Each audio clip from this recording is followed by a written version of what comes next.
মাদারীপুরে আত্মীয়ের বাসা থেকে একই পরিবারের ৩ জনের লাশ উদ্ধার করেছে পুলিশ। এই ঘটনায় এলাকায় ব্যাপক চাঞ্চল্য সৃষ্টি হয়েছে। রহস্য উদ্ঘাটন করতে কাজ করছে আইন শৃঙ্খলা বাহিনীর একাধিক টিম।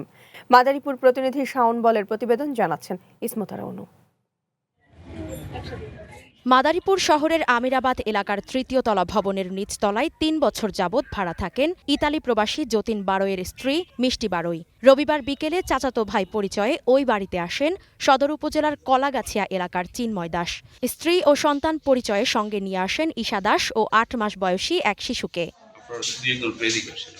মিষ্টি বারোয়ের দাবি, জরুরি কাজ শেষে রাত ৯টায় বাসায় ফিরে ঘরের দরজা বন্ধ দেখে চিন্ময় দাসকে ডাকাডাকি করেন তিনি। সাড়া না পেয়ে জরুরি নম্বর 999-এ কল দেন মিষ্টি। খবর পেয়ে ঘটনাস্থলে এসে ঘরের দরজা ভেঙে শিশুসহ ৩ জনের লাশ উদ্ধার করে পুলিশ।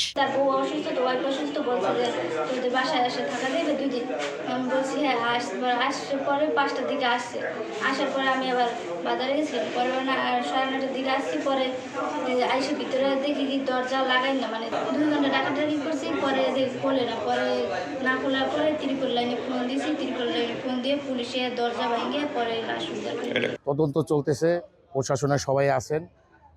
যদি এটা হত্যাকাণ্ড হয়ে থাকে তাহলে অবশ্যই এর দৃষ্টান্তমূলক শাস্তির দাবি জানাচ্ছি।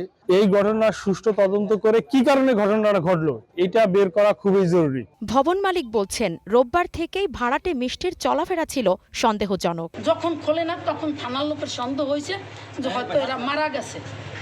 তখন তারা জানলা দিয়ে দেখছে, দেখতে প্রথম তারা পুরা কনফার্ম না, দ্বিতীয়বারে তারা কনফার্ম হওয়ার পরে থানার অনুমতি নিছে, আমার দ্বারা সাপল চাইছে, আমি সাপল দিছি, টাকাইয়া ভাঙছে। ভাঙ্গা পর্যন্তই আমি আর ওই লাশ দেখতে যাইনি। এটি হত্যা নাকি আত্মহত্যা খতিয়ে দেখতে তদন্তে নেমেছে আইন শৃঙ্খলা বাহিনীর একাধিক টিম। মৃত্যুর কারণ সম্পর্কে আমরা এখনো নিশ্চিত নই। আমরা লাশ তৎক্ষণাৎ পোস্টমর্টমের জন্য আমরা পাঠিয়েছি। পোস্টমর্টমের রিপোর্ট আসার পরে আমরা মৃত্যুর সঠিক কারণটা জানতে পারবো। আমরা কথাবার্তা চালিয়ে যাচ্ছি, পাশাপাশি অনুসন্ধানের কাজ এবং ইনভেস্টিগেশন তদন্তের কাজ আমরা করে যাচ্ছি, দেখি কোনো ক্লু পাই কিনা। মরদেহ ময়না তদন্তের জন্য মাদারীপুর সদর হাসপাতাল মর্গে পাঠিয়েছে পুলিশ। নিহতদের সম্পর্কও খতিয়ে দেখছে আইন শৃঙ্খলা বাহিনী।